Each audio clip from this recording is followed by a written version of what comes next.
അസാധ്യമായ കാര്യങ്ങൾ നടക്കുവാൻ 6 ബൈബിൾ വചനങ്ങൾ. 1.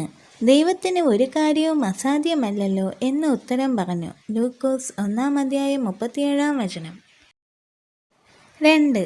ഞാൻ സകല ജഡത്തിൻ്റെയും ദൈവമായ യഹോവയാകുന്നു, എനിക്ക് കഴിയാത്ത വല്ല കാര്യവുമുണ്ടോ? ഇരമ്യാവ് 32:27. 3. അതിന് അവൻ, മനുഷ്യരാൽ അസാധ്യമായത് ദൈവത്താൽ സാധ്യമാകുന്നു എന്ന് പറഞ്ഞു. ലൂക്കോസ് 18:27. 4. എന്നെ വിളിച്ചപേക്ഷിക്ക, ഞാൻ നിനക്ക് ഉത്തരമരുളും. നീ അറിയാത്ത മഹത്തായും അഗോചമായുമുള്ള കാര്യങ്ങളെ ഞാൻ നിന്നെ അറിയിക്കും. ഇരമ്യാവ് 33:3. 5. അവൻ നിന്റെ ഹൃദയത്തിലെ ആഗ്രഹങ്ങളെ നിനക്ക് തരും. സങ്കീർത്തനങ്ങൾ 37:4. 6. എന്നെ ശക്തനാക്കുന്നവൻ മുഖാന്തരം ഞാൻ സകലത്തിനും മതിയാകുന്നു. ഫിലിപ്പിയർ 4:13. ഈ വചനങ്ങളാൽ ദൈവം എല്ലാവരെയും അനുഗ്രഹിക്കുമാറാകട്ടെ. ആമേൻ.